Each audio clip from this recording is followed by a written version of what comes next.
Have you ever felt like you're working so hard towards something, but still feel like you're spinning your wheels? Or maybe you have this incredible vision for your life, but you're not sure how to turn it into your own reality? If so, you are not alone, and this episode is for you. Today, we're breaking it all down. Welcome to the Manifestation and Money podcast, where we bridge the worlds of the taboo topic of money with the woo-woo world of manifestation. We're your hosts, Chris and Jenny Schultz. We're not just about dollars and cents around here. We're all about lifestyle design. You can be working towards financial independence while still living a life you love today. Get ready for insightful conversations with guests who have embraced the FIRE movement by achieving financial independence and retiring early, as well as entrepreneurs and individuals who've defied the norm and have paved their own way to a life they love. Together, we'll explore the powerful connection between mindset, financial freedom, and living a purposeful life. And of course, we'll be sharing our own journey to how we carved our path to a seven-figure net worth before hitting the big 4-0. Are you ready to ignite your financial future? Then let's dive right in. Welcome to the Manifestation and Money podcast, where your journey to financial independence and the life you love begins now. Have you ever felt like you're working so hard towards something, but still feel like you're spinning your wheels? Or maybe you have this incredible vision for your life, but you're not sure how to turn it into your own reality? If so, you are not alone, and this episode is for you. Today, we're breaking it all down. So, what is the difference between a vision and a goal? Why are they both essential to your manifestation journey? And how can you use both to co-create with the universe? So, grab a pen and paper and let's get into it. Every year in January, I love to sit down and map out what I want my next year to look like. So for me, this usually involves random notebooks all around our house where I'm jotting down lists or journaling out bigger ideas. There's notes going in my taking app on my phone. There's intentional conversations with Chris. There's conversations with the kids. And typically this is where I whip out a brand new poster board and create my next year's vision board. But something has shifted this year. When I look at my previous poster that I have here beside me, it still feels really aligned and inspiring to me. This has caused me to pause and think back to the other board, which I still have kicking around out there in the garage amongst a whole bunch of other stuff. So side note, I'm committing to purging all that other stuff this year. But looking back on those previous boards, I get to the end of the year and most of the items on my boards are complete. Like essentially, if it was a checklist, I'd be able to check those boxes off or cross the items off. But this year's board is different. It's not that I haven't achieved the items on the goal poster. I think it's that I've shifted from having things to more of a way of being. That makes sense? Like I do still have experiences on my board, like Vegas with my friends. We fly out from our various parts of the world. We meet together in Vegas and we have a really good time together. We did that last year and we decided we're going to make it an annual thing. So I know it's going to be on my board again for this next year. I have a whole health section here where I want to have like a vibrant, strong body full of vitality. And I've got like a picture of a lady on a stand-up paddleboard. And this is all something I've achieved in the past year, but I still want to continue with it. Side note on here, sleep. I would crave more solid sleep. So if anyone has tips for convincing a 4-year-old to stay in their bed all night long, send any advice you have my way, please. And I guess while we're on the topic, I should glue on a little thing onto my vision board here saying a solid night's sleep. Reflecting on this feeling I have of not to do a whole new board this year and just recreate it, I guess that's just me getting more in alignment with a way of being instead of having. Or maybe this happens when you're in your 40s, or maybe it's just a season of my life. But all I know is right now it's different for me, but it does feel nice. And who knows, maybe it'll shift again down the road. You all know that I am one who allows myself the green light to pivot when the path presents itself. So maybe there will be another Audi TT sports car in my future, because I really did enjoy that car. But for now, the desire for that type of thing just isn't there right now. And the most surprising thing on my board this year that did play out was this podcast. So I put that I wanted to climb up to hit the top 5% category on listen notes, and I did. And then we actually surpassed that to the top 3%. So when I discovered that, I went over to my vision board here and I added a very clear dot in front of the number 5. So now the vision board reads that I am shooting for a top 0.5% podcast spot. So it is quite a jump, but what the heck? We're going to raise the bar. We're going to shoot for that. So this year, it looks like I am going to be keeping this current board and just making a couple of updates to it. And one of the updates I will share that I am going to be making for it, just in case it inspires you too, is I want to leave space for something bigger or better. And I think us as humans, we tend to grip on to things quite easily, grip onto outcomes of what we want. So on our vision board, if we have things on there or experiences that we want, I guess ideally, we could be blocking ourselves from something that could be equally satisfying or even better if we're so focused on the thing that we see on our vision board. So this year, I'm literally making a little bubble. Maybe it'll be in a heart. I haven't decided yet. That is going to say the words this or something better. And I'm actually going to leave a blank space in there for a visual representation for myself to sure hold the expectation for my vision board, but to also leave space for something even bigger or better to show up. So I thought that was kind of fun little add-on I'm going to do this year. And speaking of gripping, before I move on from this, if you listen to my New Year's episode, you'll have heard me talking about how I always come up with a word of the year and how I wanted my word of the year to rhyme. And this year I just couldn't quite grab onto something that felt really, really good. And that was me gripping on to the fact that I needed my word to rhyme. So I'm letting go of my grip on that this year. My word is not going to rhyme. My word of the year this year is going to be play. And the word play is feeling really good for me. And maybe that's just me coming off of a 2-week winter break where the kids were at home and the noise level was high. But I felt like I was saying no more than I was saying yes. I felt like I was really trying to control the space I was in. So that's kind of where the inspiration for that word started. But I have been using the word play for the past few weeks now in all areas of my life. And I have to say it's really working, like really well. So I'm going to keep using it for my compass in 2025 and see how it plays out. Like, for example, the other night, Kinley, it was bedtime. She was supposed to put her pajamas on, meet me in the bathroom to do her teeth. She was taking her sweet time. And normally in that moment, I would probably feel aggravated. I would be prompting her along. I would be coaxing her along. I would be begging her to come along. I'd be threatening her, whatever it took to get that next task done.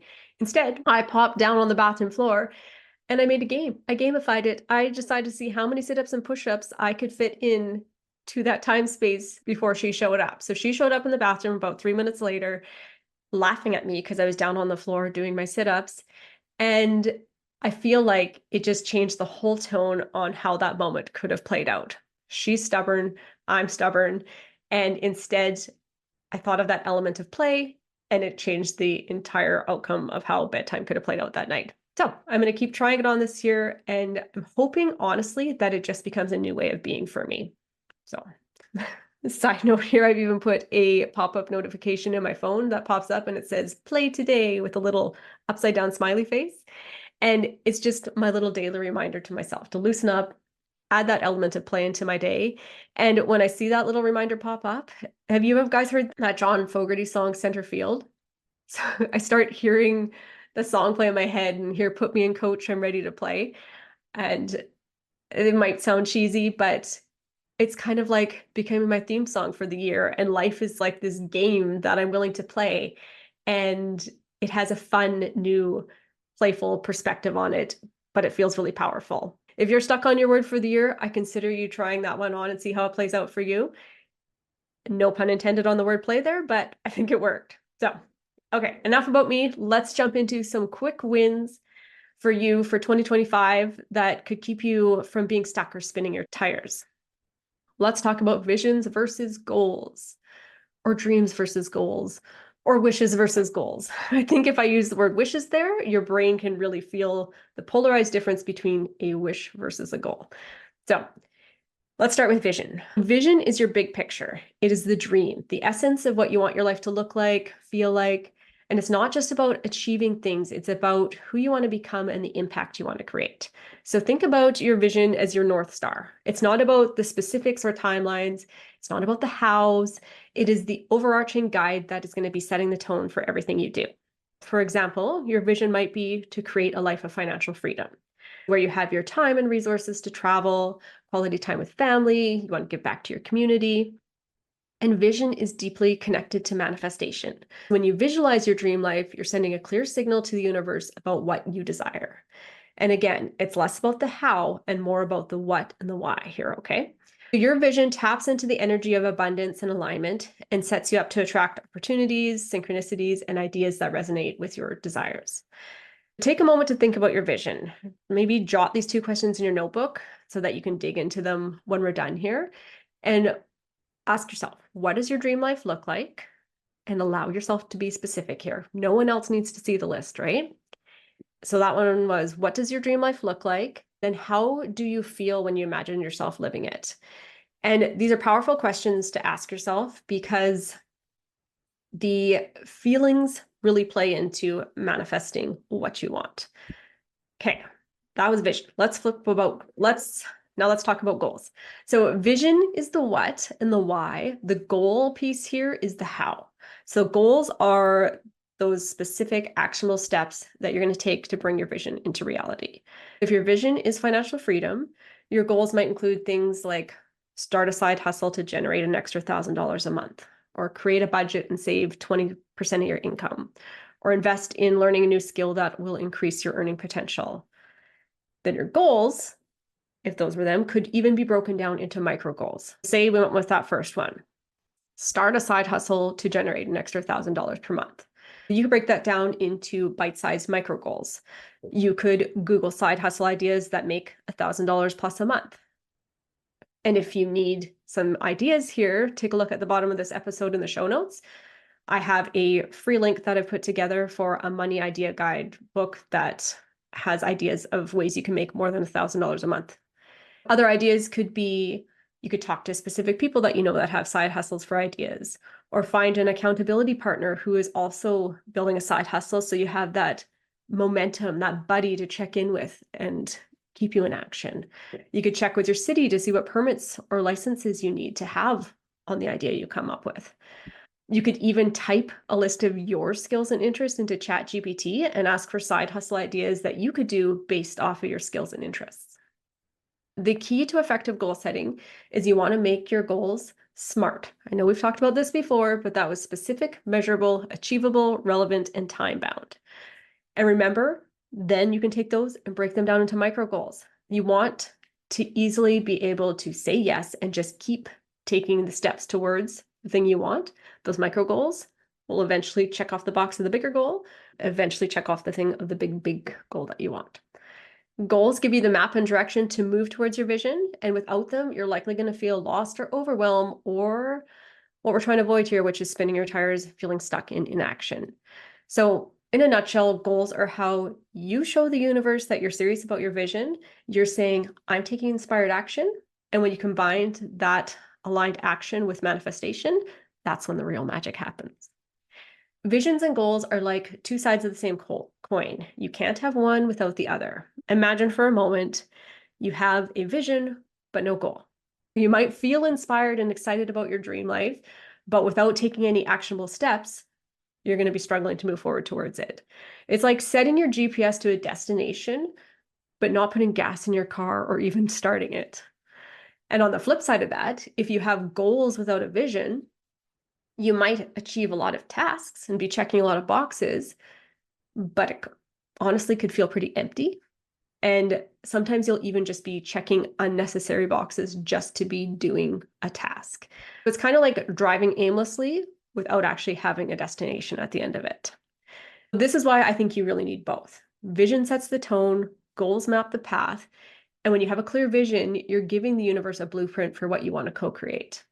And when you set goals, you're showing that you're willing to take responsibility for your journey. Co-creation with the universe is a partnership. You're not just wishing for things to happen, you're aligning yourself with the energy of abundance and taking actionable steps to meet the universe halfway. Okay, so let's recap that. Vision is your big picture dream. It's your North Star. It is the essence of what you're trying to manifest. And then the goals are the actionable steps that you take that bring that vision together. And together they create a powerful synergy that is going to drive your manifestation journey. Those 2 questions I gave you earlier on that I would really suggest you journal on are, what does your dream life look like? And how do you feel when you imagine yourself living it? I encourage you to take 10 minutes today to journal about that.